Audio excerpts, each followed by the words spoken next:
पंचमी कौन सी तिथि? पंचमी। चाहे वो शुक्ल पक्ष की हो चाहे वो कृष्ण पक्ष की। शिव महापुराण की कथा कहती है आपको सुख अनुभव हो जाए।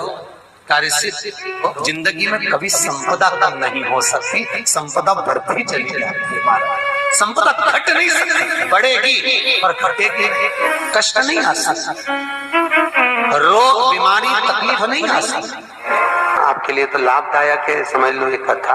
शास्त्र कहता है कि जिसके घर में संपदा की कमी हो, पैसा आ ही नहीं रहा हो, सब दूर उलझ गया हो, बहुत टेंशन चल रहा हो, पंचमी तिथि के दिन गन्ने का रस जानते हो? ईख का रस, गन्ने का रस तुलसी जी के क्यारे में हाथ में लेकर 7 बार अपना नाम और गोत्र बोलकर छोड़ दो।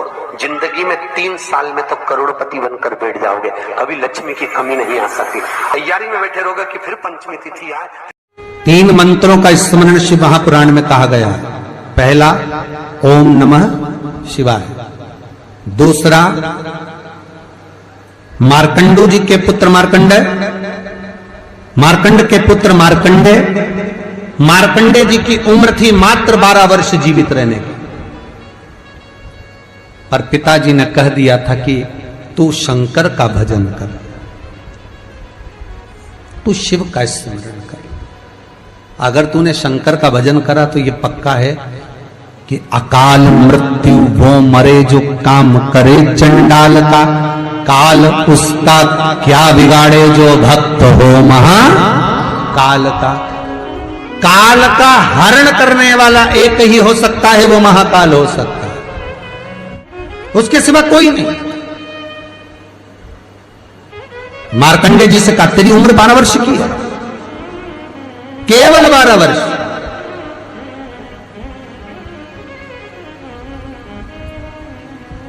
पूछा पिता जी से चरण पकड़कर मार्कंडे जी पूछते हैं मैं 12 वर्ष बाद मर जाऊंगा?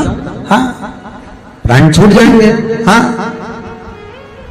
कथा सुनी थी पिताजी के मुख से कि यमराज आता है, पाड़े पर बैठकर गदा लेकर आता है, बड़ी बड़ी मूंछें हैं, काला स्वरूप है, मुकुट सोने का पहनता है, हीरे का, उसमें एक रतन लगा होता है, गले में भी स्वर्ण, उसमें हीरे जड़े होते हैं, काला विग्रह होता है यमराज का, और वो अपने दूतों के साथ आकर पास डालकर बांध कर ले जाता है। तो उस मार्कंडे को वो चरित्र याद। आज अंतिम दिन 12 वर्ष की वो घड़ी, वो पल, वो क्षण आ गया जब मार्कंडे जी के प्राण छूटना है। समय आ गया। मार्कंडे जी के पिता जी से कहा जाओ और जाकर आप शंकर की भक्ति में रम जाओ। पिताजी और माताजी भी लग गए, मार्कंडे जी भी लग गए। मार्कंडे जी को लेने के लिए यमदूत आ गए, डर गया। थोड़ी देर बाद यमदूत देखे कि शंकर का अनुमोदन कर रहा है, वापिस चले गए। यमराज आ गया, वही पाड़े पर बैठकर, वही भैंसे पर बैठकर, वही काला स्वरूप। डर लग गया 12 साल के बच्चे को। उसने शंकर का शिवलिंग पकड़ लिया, गले से लगा लिया, शंभो मुझे डर लग रहा है, शंकर मुझे भय लग रहा है। और तब तेज तेज महामृत्युंजय मंत्र को, वैदिक मंत्र को पुकारना प्रारंभ करा। जब 33 अक्षर के उस महामृत्युंजय मंत्र को पुकारा, शंकर सामने खड़ा हो गया। यमराज पीछे हट गया कि ये अब मेरा है, इसको तू नहीं मार सकता। वो 33 अक्षर के मंत्र का उच्चारण जब उस मार्कंडे जी ने करा, देवता जान गए कि इस मंत्र की मूलता क्या है। पहला मंत्र ओम नमः शिवाय, दूसरा मंत्र जम के बोलो महामृत्युंजय मंत्र, और तीसरा मंत्र वही श्री शिवाय नमस्तुभ्यम। ध्यान दीजिएगा, मंत्र के 3 क्रम है, वैदिक, तांत्रिक, शाब्दिक।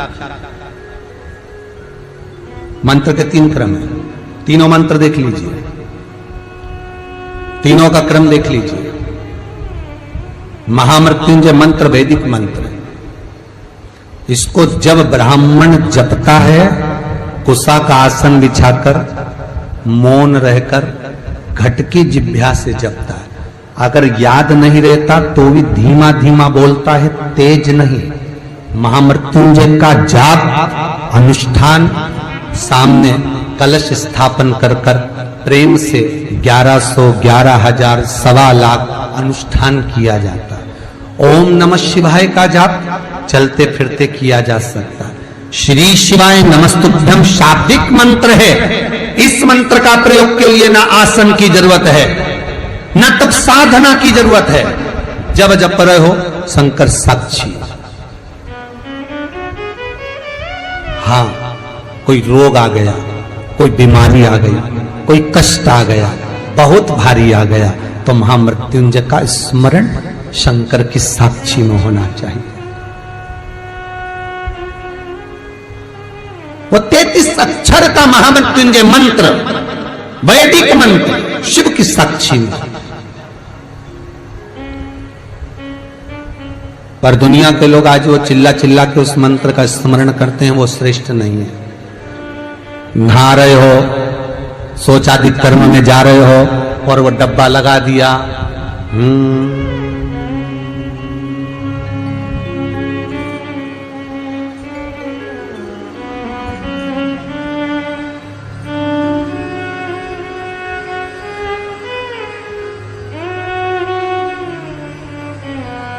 अब मंत्र चल रहा है, आप मन से बोलिए, बोलना आवाज नहीं आना चाहिए। आज भी स्कंद पुराण कहती है कि भगवान शंकर ने अन्नपूर्णा के दरवाजे पर पहुंचकर जब काशी में भिक्षा मांगी थी तो अन्नपूर्णा ने कहा था, ए शंकर, मैं उस गरीब से गरीब व्यक्ति का भी भंडार भर के रखूंगी, बस एक गलती नहीं होना चाहिए कि जहां भोजन बने उस स्थान पर बैठकर, उस स्थान पर खड़े होकर भोजन बनाते समय उस भंडार गृह में जूता नहीं होना चाहिए। तो तुम्हें भर दूंगी भंडार।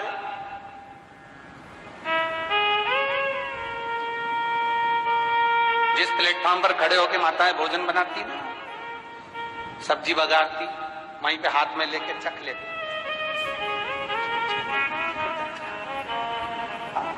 मई हरियो जगदम्बा, विचार तो करो।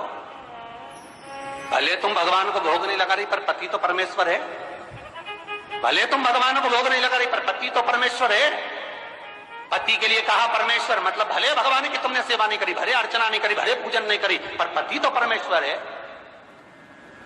सब में ही तो वही समाया। घर में जो सास रहती है वो भी तो मां है, जो पिता रहता है वो भी तो बद्रीनारायण है। महाराज फिर क्यों चक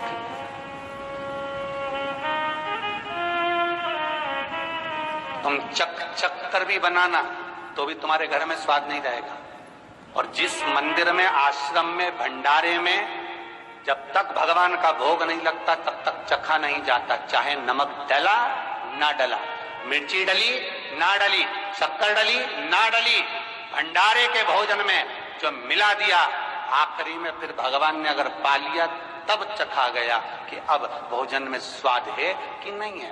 तो कभी अन्नकूट की जो सामग्री बनती है, सब्जी बनती है, राम भाजी बनती है, राम भाजा बनता है, मिक्स वेज सब्जी बनती है, भगवान के भंडारे की कद्दू की सब्जी बनती है, उसमें आप भले मिर्ची ना डली, नमक ना डला, फिर भी घर में एक पूरी खाते होगे, वहां 4 निपटा क्या होगा? क्यों? क्योंकि वहां अन्नपूर्णा स्वयं देने के लिए तैयार खड़ी है। और हमारे घर में तुम चक चक के बना रही, बेटे को दूध भी दे रही तो बोतल में से 2 बूंद टपका के पहले चक ले रही। बाहर चले जाओ, बाहर चख सकते हो, बाहर जा कर पाओ, फिर बच्चे के लिए दूध में शक्कर मिला लो। चाय बनाते हुए गैस के ऊपर चाय रखी है, मई उकल रही, मई से चाय की चन्नी से लेके फिर चख गई। कैसे आए रे अन्नपूर्णा, ये तो बताओ। लोग कहते हैं हमारे घर में सारा सुख है गुरुजी, पर शांति नहीं है। हमने शांति ना जाने चली गई क्योंकि किचन में किच किच भर आ गई। शांति कहां से होगी?